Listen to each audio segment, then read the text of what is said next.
Hello, STEM Nation. Jeff here, and welcome to episode number 14 of STEM on Fire, where we interview practicing professionals in the area of science, technology, engineering, and math to help guide individuals looking at pursuing STEM careers. Now let's get fired up today with our guest, Nathan, and I hope our chat will help ignite your passion towards a STEM career. Nathan Braun has a Bachelor of Science in Economics with an emphasis in math from the University of Wisconsin and a Master's in Applied Economics from Montana State in 2011, and currently works as a data scientist at CoreLogic. Welcome to the show, Nathan. Fill in any gaps and share a bit of your personal life. Sure. Thanks for having me, Jeff. You're welcome. Nathan Braun. I'm doing data science now currently at CoreLogic. It's not always what I've been doing. I originally had the economics background, originally environmental economics, actually. When I first got out of school, I was working on the BP oil spill, doing some modeling and basically figuring out how many people couldn't go to the beach because of the spill. So, the modeling aspect of it is definitely related. As for personal stuff, I have a 1-year-old, which she keeps me busy. And I also do a fantasy football website on the side for fun. So where I have a model to kind of predict weekly performance, and I put all that stuff up there every week, and people can subscribe and sign up, and I do all that stuff too. So all those things kind of keep me busy. All right. What is that website? We'll have to put that into the show notes. Yeah, it's fantasymath.com. All right, fantasymath.com. We'll put that in the show notes for everybody. All right, sounds good. All right. So Nathan, as a data scientist, what are some career opportunities that are available for somebody with a pursuing data scientist? You've got an economics degree and a emphasis in math, and I assume that makes you qualified as a data scientist. Could you do that as just an economics major, or did you need the math degree? I would say, the math certainly helps. I would say what helped even more was kind of just an interest I had in programming and kind of software development.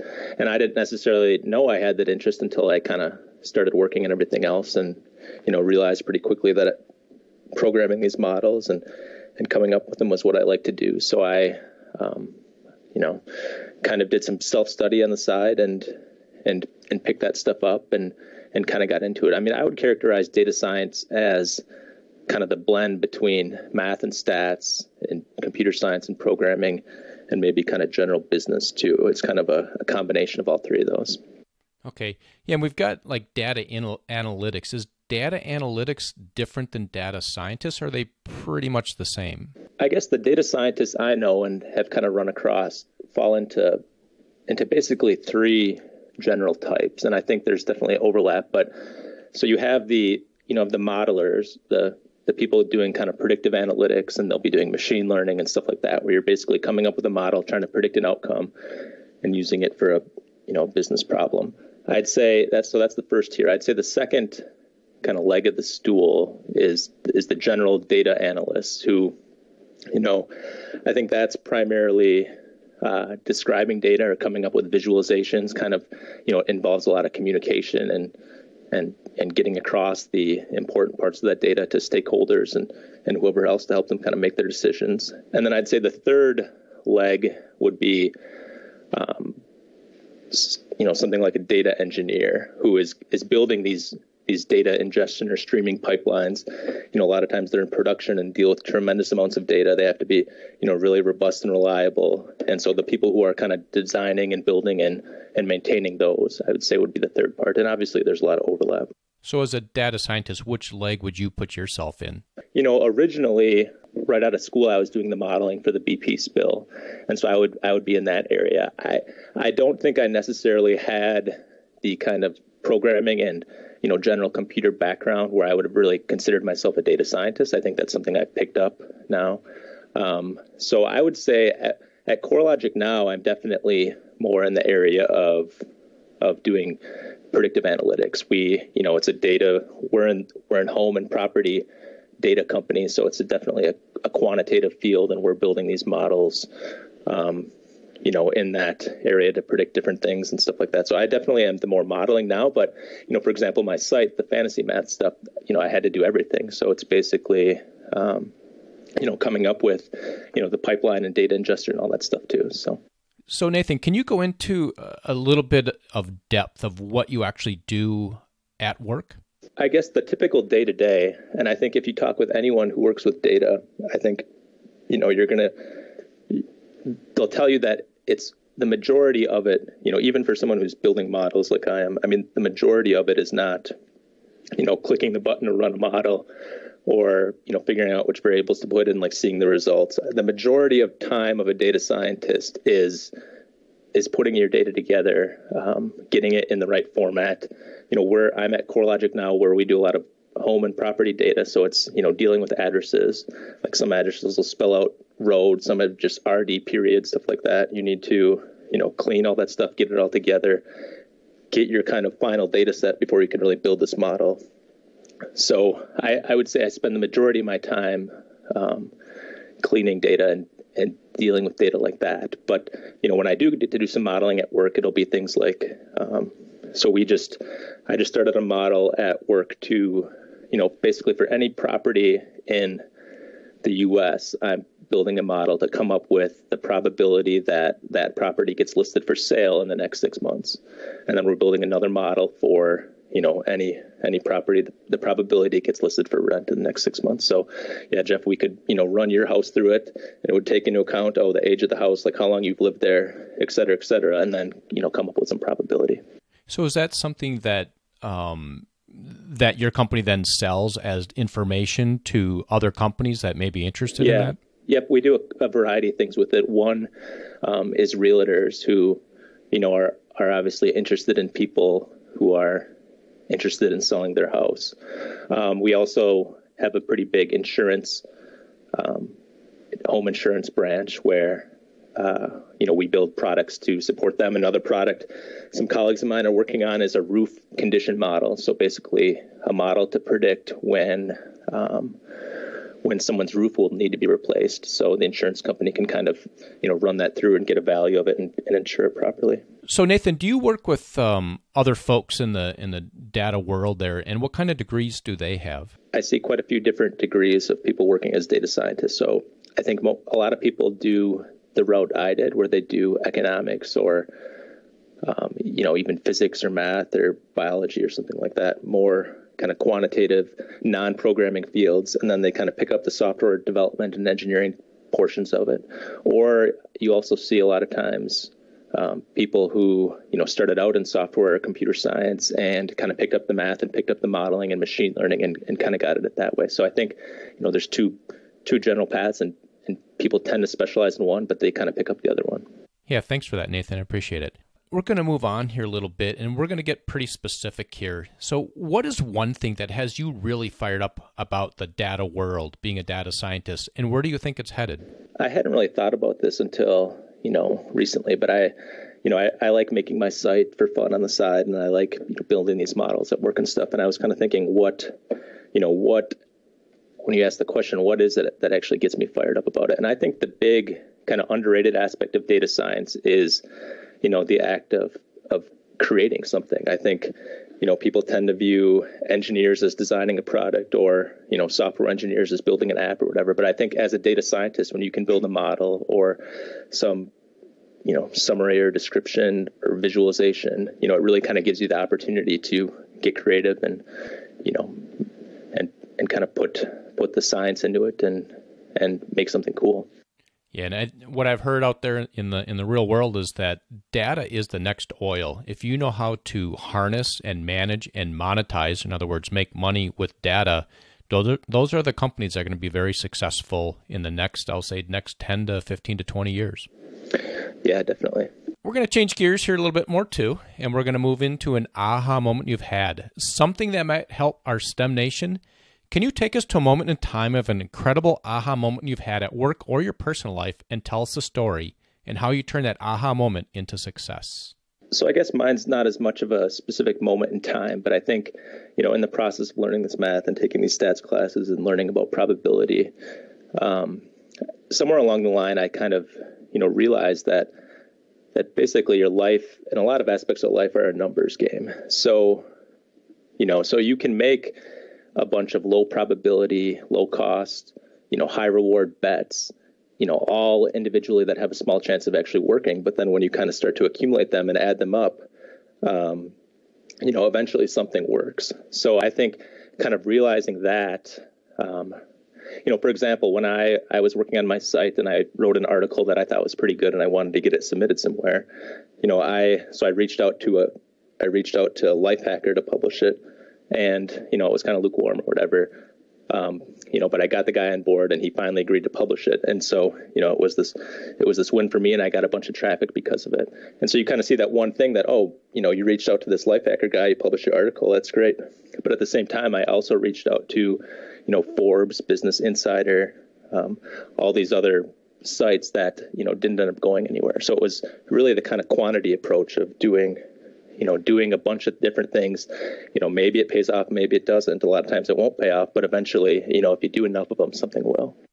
So do you recommend the go for the goal line there, or do you recommend the slow and steady typically? I recommend doing, a lot of things. I recommend not putting all your things in one basket. I think if you're applying to jobs, there's sometimes a tendency, especially early on, to want to like really craft your job application and really make sure you're writing the perfect cover letter and kind of just put all your heart and soul into this one job application and then turn it in and, cross your fingers and, like that's it. Like, hopefully I get this job. It's this or nothing.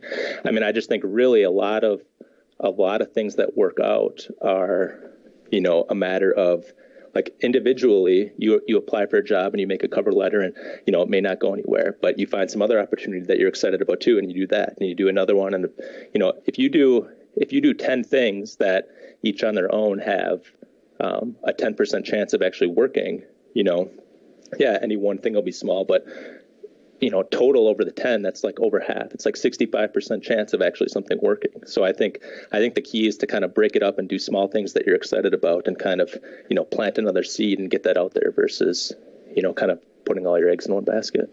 Okay, that's good advice, Nathan. All right, so we're going to transition into our STEM nation, trying to get through college in these rigorous STEM curriculums. You went through economics, and that was an eye-opener to me. I really did not realize that economics was as heavily math-based as it is. So, Nathan, if you could go back in time to when you were 18, what would you tell yourself as you're heading off to college? Some things that you wish you knew back then or even knew back then that would help our STEMers launch into college successfully? I think I would stress overall that, and I think this is true for all of us at any age, that you really know less than you think. Even something, even about your own interests and your strengths and your competencies. When you're 18, it's only a few short years till you have to, figure out something you want to do from 9 to 5 every day and make a living at. And it's really kind of tough sometimes to know what that'll be or what you'd enjoy doing, and kind of until you actually do it. So I guess there's some corollaries from that I would stress to myself at age 18. I would say, first of all, do what you can to, learn more about what you like. So whether it's internships or job shadowing or side projects or, reading books of interviews of people who do, with jobs that you might like to have. And I think the other thing is try to keep your options open. And obviously you have to make the decisions through life, and any decision you make, closes off some other options and opportunities. But I think, in general, like all else equal, doing something that gives you more options down the road is pretty valuable. And I think you could make the case for, I was talking with my wife about this, and she brought up grades. Your freshman year of college, even if you may not be tempted to, study as hard, or you think you like learn the material, getting a B or something like that, like working a little harder and getting good grades kind of keeps your options open going further. So I think keeping those two things in mind, doing what you can to learn more and keeping your options open is what I'd stress to an 18-year-old. So Nathan, then you get out of college and you got to go work that 9 to 5 job. What kind of skills or attributes do you think are needed to transition from college into the career? I think especially, early on, kind of keeping an open mind. And I think being willing to take on, whatever your boss needs you to do. I think what I found is that being at work is a great place to learn, new skills. And so kind of getting in that area of, where you can accomplish a task at work, but you can also learn something new, or, keep kind of pushing yourself out of your comfort zone. It's just a really good opportunity right out of school to like kind of accelerate, the skills that you need to have a successful career. So I think curiosity, I think willingness to work hard, I think willingness to push yourself and learn new things are probably the most important things. Yeah, STEM Nation, be curious, push yourself, and move yourself out of the comfort zone. That's the only way you're going to be in a continual learning mode and a way to be successful. So we're going to take a quick break here and thank our sponsor, Audible, who's offering a free audiobook. You can head over to STEMonFireBook.com. That's STEMonFireBook.com to get your free audiobook. And we are ready for the lightning round. Nathan, are you ready? Yep. Nathan, what is the best piece of advice you've ever received? One of the best pieces of advice I ever received was to just, have a side project. Have something, you're working on for fun. Be making something, even if it's, if you can't figure out anything to make, download some code and work through some tutorials and kind of just have like a project outside of work or school that you're able to kind of keep moving on every day. I think for me, that's been my website, and I've just learned a tremendous amount doing that, and it's definitely made me a better data scientist. Yes, STEM Nation, don't come home and just play games and watch TV all night. Pick up some habits that actually help build your skills. Nathan, a personal habit that contributes to your success. For me, I would say it's been, being proactive. I think, in the past, I've heard you recommend the book, The 7 Habits of Highly Effective People. And if, I've read that, and I definitely think it's a good book. And if you go back and check it out, the very first habit that Kobe talks about is to be proactive. It's to kind of take control of your own life and realize that, there's a lot of external things that, might happen. You might get lucky, you might not get lucky. But on average, the people that do well are the people that kind of internalize outcomes into their own decision making and work on it that way. So if you have a teacher, that isn't good, or you don't feel like you're learning much, or she picked a textbook that you can't understand. It's the people that, everyone has to deal with that. So it's the people that, get a different textbook or put in extra hours, sit in on lectures with a different teacher that kind of, take it under their control to, I think that habit in general is really what kind of, is kind of the most important thing. Yeah, Nathan, I completely agree with that. If you find yourself constantly blaming others, well, it's because of that, it's because of this, it's not your fault, it's their fault, I got a bad teacher, and you find yourself talking like that, you really need to take a look on the inside and go, you know what? There's things that you can do about that. You should take responsibility for everything and don't blame others. Be proactive and do the things you need to do. All right. And Nathan, what is a favorite internet resource or phone app and why? I really like the website Hacker News. It's kind of, what's going on in the industry, new technologies, new open source projects that are released and stuff like that. So yeah, I check that out at least once a day. I also really like the blog Slate Star Codex. The writer there has some pretty good social commentary and thoughts on issues. And yeah, I check that out a lot too.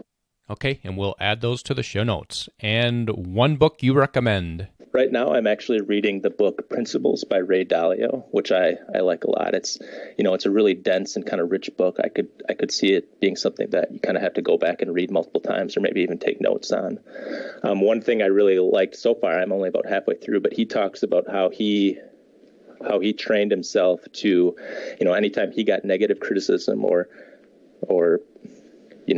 kind of failed or didn't have success really in things, he trained himself to kind of reflect on that and use it as a learning experience instead of getting defensive. So, I've actually been trying to do that myself. And so the other day, someone emailed me saying, hey, I don't like your site.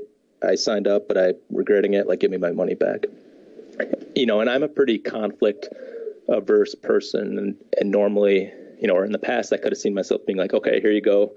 I don't want to think about this anymore. Like, a lot of people love my site, it's your problem. But instead, thinking about Ray Dalio and stuff, I asked him like, hey, what is it specifically you don't like? Negative feedback is, it's the quickest way for me to improve. What do you think I should do? What are you looking for?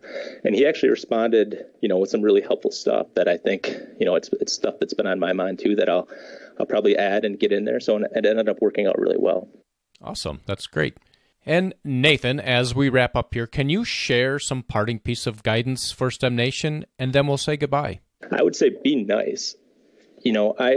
I read something recently where they looked at people, their life outcomes, like people that were doing poorly and good and, kind of all over the place. And really one interesting thing they found about the kind of top performers was that they really had high levels of trust in other people, and were really willing to kind of like put themselves out there and work together, and weren't necessarily worried about people stealing their ideas and stuff like that. So they really kind of were willing to help each other out and trust each other and kind of work together there. So I would say that is something to definitely keep in mind. I mean, sure, maybe once in a while you have someone who's a jerk and kind of takes advantage of you and takes advantage of your time and stuff like that. But in general, I think the benefits that you get from doing things like that are just so much outweigh the, any potential risk that it's probably worth it and a good thing to do. All right, there you go. STEM Nation, be nice. And I'll add to that, always try to add value to the people that you're working with. And with that, we'll say goodbye, Nathan. All right, thanks. Thanks for having me. It's been great. I hope you enjoyed our discussion today with Nathan, a data scientist. Head on over to STEMonfire.com, subscribe to the email list to keep up with the latest happenings, and be sure to subscribe to the podcast on iTunes, Stitcher, or Google Play. And again, if you're getting value from this podcast, please share it with a friend. Tune in next week where we talk with Menzer, who has a PhD in civil engineering. Until next time, I hope this chat has helped ignite your passion